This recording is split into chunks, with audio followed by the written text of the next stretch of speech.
হচ্ছে বাইক দাঁড় করানো আছে জ্যাক দিয়ে। ওয়েলকাম সবাইকে আবার নতুন একটা ব্লগে। তো আজকে কোথাও নতুন ট্রিপে যাচ্ছি না, বাট আজকে অ্যাকচুয়ালি একটু বাইকটাকে মডিফিকেশান করতে যাচ্ছি, মানে টায়ার চেঞ্জ করতে যাচ্ছি বাইকের সামনে আর পিছনে দুটোই। তো ইচ্ছা তো আছে সামনেটা পরে করাবো, বাট দেখি যদি হয় তাহলে সামনেটা করিয়ে নেবো, নাহলে পিছনেটা করাতেই হবে, কারণ পিছনে টায়ারটা অনেকটাই ঘষে গেছে আর চালাতে বেশ একটু অসুবিধা হচ্ছে। তো আমার গাড়ি অলমোস্ট চলেছে 20,000 কিলোমিটার। তো 20,000-এর মধ্যে বেশ অনেক কটা বড় সড়ো ট্রিপও করা হয়ে গেছে, এদিক ওদিক যাওয়া হয়ে গেছে, আর অনেক জায়গায় ফেটে গেছে টায়ারটা। তো পাঞ্চার যদিও তেমন হয়নি, বাট স্টিল বুঝতে পারা যাচ্ছে যে এবার টায়ার চেঞ্জ করার টাইম চলে এসছে। তো যাই হোক, তো এখন আমরা যাচ্ছি হচ্ছে আলিপুরের অ্যাপোলোর যে স্টোরটা আছে ওখানে।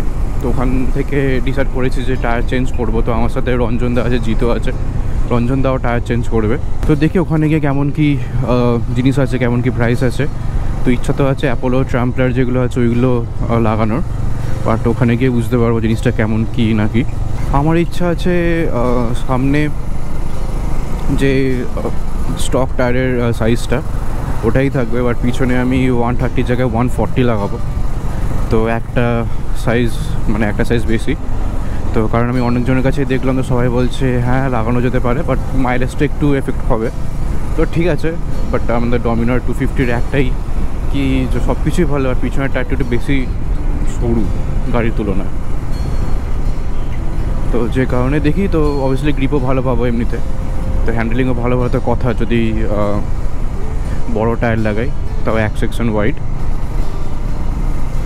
তো দেখা যাক, ইচ্ছা তো আছে, না হলে 130 লাগাতে হবে। তো ওখানে গিয়ে দেখি। তারপর আর একটা প্রবলেম যেটা হচ্ছে সেটা হচ্ছে যেহেতু আমার কাছে ডবল স্ট্যান্ড নেই, তো অবভিয়াসলি পিছনের চাকার জন্য প্যাডক স্ট্যান্ড ইউজ করতে হবে। আর সামনেটা কী করে খুলবে নো আইডিয়া, কারণ সার্ভিস সেন্টারের সামনেটা খুলতে গেলে ওরা চেইন দিয়ে তুলে, মানে দুদিক দিয়ে তুলে বাইকটাকে সামনের চাকার কোনো কাজ করতো বা যাই কাজ করতো না কেন। তো এখন এটাই দেখতে হবে যে ওখানে গিয়ে মানে ওরা চাকারগুলোকে খুলবে কেমন করে, যেহেতু ডবল স্ট্যান্ড নেই। চলে এলাম তারাতলাতে। তো তারাতলা থেকে বাঁ দিক নেবো, তারপর মাঝেরহাট ব্রিজ ক্রস করে ইউটার্ন নিয়ে আসতে হবে, কারণ ওটা পড়বে হচ্ছে রাস্তার ডান দিকে। তো আমরা যাবো হচ্ছে বাঁ দিক দিয়ে। এই যে, তো এখান থেকে আমাদেরকে নিতে হবে ডান দিক, কারণ ওই ডান সাইডে আছে হচ্ছে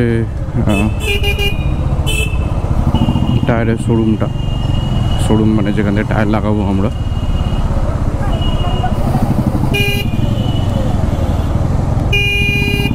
আরে ভাই,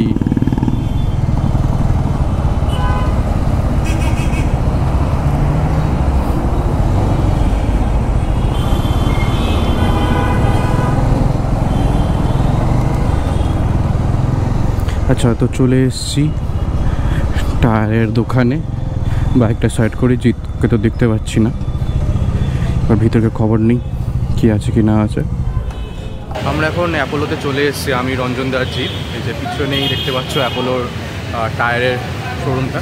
তো এখান থেকে আমি নিচ্ছি হচ্ছে সামনের জন্য 100/80, যেটা স্টক আছে, ডিফল্ট আছে, আর পিছনের জন্য নিচ্ছি হচ্ছে 140/70। তো ওটা এক সাইজ বেশি নিয়েছি। তো তোমাদেরকে টায়ারটা যদি দেখাই, এটা হচ্ছে টায়ারটা। তো এটা দেখতে পাচ্ছ, এটা হচ্ছে 140/70, আর সামনে যেটা আছে হচ্ছে 100/80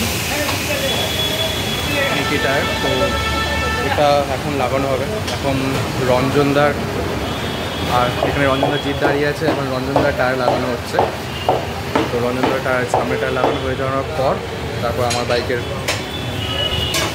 টায়ার লাগানো হবে। এখন বাইকের পিছনের চাকা খোলা হচ্ছে।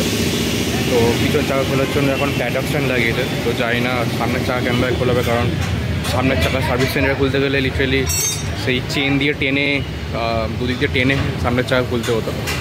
তো দেখা যাক, আগে পিছনের টায়ারটা চেঞ্জ হোক, তারপর সামনের দিকে দেখতে হবে কেমনভাবে খুলবে। অর্থাৎ এই দাদা এখন আমাদের পিছনের টায়ারটা খুলছে। তো পিছনের টায়ার খুলে দেন নতুন টায়ার ওদিকে যেটা রাখা আছে ওটা লাগানো হবে। তো এখন পিছনের টায়ারটা খুলতে গিয়ে এখন একটু বেশ এদিক ওদিক করে খোলা হচ্ছে, কারণ একটা কোম্পানি ফিটিং ছিল। দেখে তোমাদেরকে যখন নতুন টায়ার লাগানো হবে তখন তোমাদেরকে দেখাচ্ছি। এতে তো এখন পিছনে নতুন টায়ার লাগানো হচ্ছে।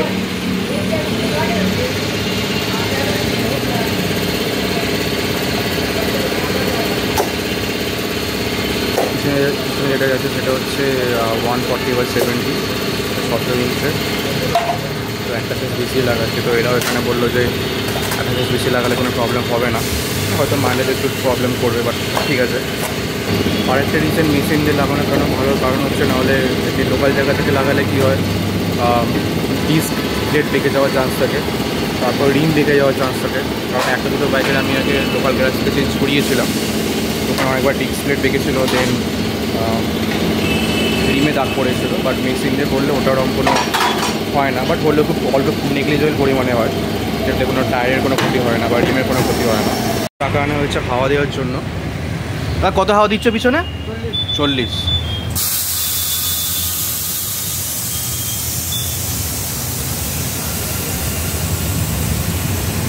তো এখানে ইনস্টলেশন চার্জেসটা ফ্রি, যেহেতু এখান থেকে টায়ার কিনেছি। তো টায়ার কিনলে এখানে ইনস্টলেশন চার্জেস ফ্রি। আর তোমরা যদি হুইল ব্যালেন্সিং করতে চাও, হুইল ব্যালেন্সিং করলে এখানে 500 টাকা নেবে।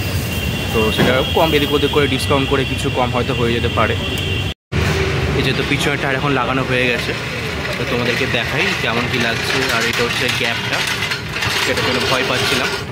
আর এটা হচ্ছে এক্স্যাক্টলি পিছনের প্রোফাইলটা ঠিক এরকম লাগছে, ডমিনার 250। এখন দেখে একটু বাল্কি লাগছে। আর এটা যে জ্যাক যেটা এনেছে, যেটা দেখতে পাচ্ছ, ওটা হচ্ছে জ্যাকটা দিয়ে বাইকটাকে তুলছে যাতে সামনের চাকা চেঞ্জ করা যায়, কারণ আমার বাইকের ডবল স্ট্যান্ড নেই। যে সামনের চাকার খোলার স্টার্ট হয়ে গেছে, তো আমি এটার জন্য ওয়েট করছিলাম যে সামনের চাকা কী করে এটা খুলবে। তো অলরেডি স্টার্ট হয়েছে সামনের চাকা খোলা। তো খোলা যখন হয়ে যাবে, মানে যখন খুলে যখন লাগানো হয়ে যাবে, তখন তোমাদেরকে দেখাচ্ছি যে সামনের দিক থেকে বাইকটি কেমন লাগছে। আর এটা হচ্ছে ঠিক সামনের দিক থেকে যেমন লাগছে, সামনের টায়ারটা আমাদের কাছ থেকে দেখিয়ে দিই। তো দেখো ঠিক সেমি গ্যাপ আছে, তো এটা এক্সট্রা কোনো সাইজ লাগায়নি, এটা জাস্ট মানে একই আছে 100/80, ওটা ওই টায়ারটাই আছে। আর এটা সাইড থেকে কথা বুঝতে পারা যাচ্ছে। তো এবার যাই হোক, তো এবার গিয়ে পেমেন্ট করে ফেলি আর তোমাদেরকে চালিয়ে বলি যে কেমন কী লাগছে কি না লাগছে। সামনে আর পিছনের টায়ার লাগানো হয়ে গেছে, তো এবার বেরিয়ে যাচ্ছি। তো তোমাদেরকে যেমনটা বললাম চালিয়ে দেখাবো যে কেমন কী লাগছে কি না লাগছে। তো এখন ইনস্ট্যান্টলি যে ফিলটা হচ্ছে সেটা হচ্ছে পিছন দিকটা একটু উঁচু হয়ে গেছে, আর আগের থেকে অনেস্টলি বলতে গেলে কন্ট্রোলটা বেশ ভালো লাগছে। বাট যেটা শুনছিলাম ফেসবুকে যে টানতে একটু অসুবিধা হবে না, ওরকম কোনো কিছুই হচ্ছে না। হ্যাঁ, নতুন টায়ার একটু লাগছে এদিক ওদিক, মানে ফিলিংটা একটু আলাদা লাগছে, কারণ এতদিন ধরে ঘষা পিটা টায়ার চালাচ্ছিলাম। আচ্ছা, তো আমরা শোরুম থেকে বেরিয়ে চলে এসেছি এদিকটা করে, মানে আমাদের ব্রিজ ওদিকটা করে। এবার বাড়ির দিকেই যাচ্ছি। তো এতক্ষণ ধরে যেটা চালাচ্ছিলাম, মানে বাইকটা যেরকমভাবে চালাচ্ছিলাম, তো অবভিয়াসলি যে ডিফারেন্স যেগুলো বুঝতে পারলাম সেটা হচ্ছে, ফার্স্ট অফ অল প্রথমে একটু এই সাইডটা বলি, নেগেটিভ ঠিক না, মানে ওই আর কি। প্রথম যেটা মনে হচ্ছে পিছন দিকটা একটু ভারী লাগছে, তারপর হচ্ছে একটু উঁচু হয়ে গেছে বাইকটা পিছন থেকে। তো অবভিয়াসলি যেহেতু নতুন টায়ার, সেই কারণে তো পিছনটা উঁচু লাগবেই। তো এটা কিছু হাজার কিলোমিটার গেলে তারপর ওটা নর্মাল হয়ে যাবে।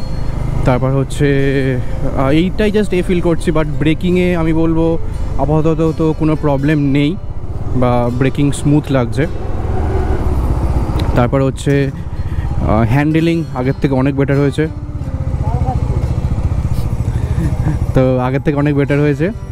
তো এবার হচ্ছে গ্রিপও বলবো আগের থেকে অনেক বেটার হয়েছে, কারণ আগে যেখানে ওই গ্রেভেল থাকলে যেগুলো একটু অসুবিধা হতো, চাকা স্লিপ করতে মনে হতো, বাট এবারে পুরো স্মুথলি বেরোচ্ছে, তো কোনো লিটলি অসুবিধাই হচ্ছে না।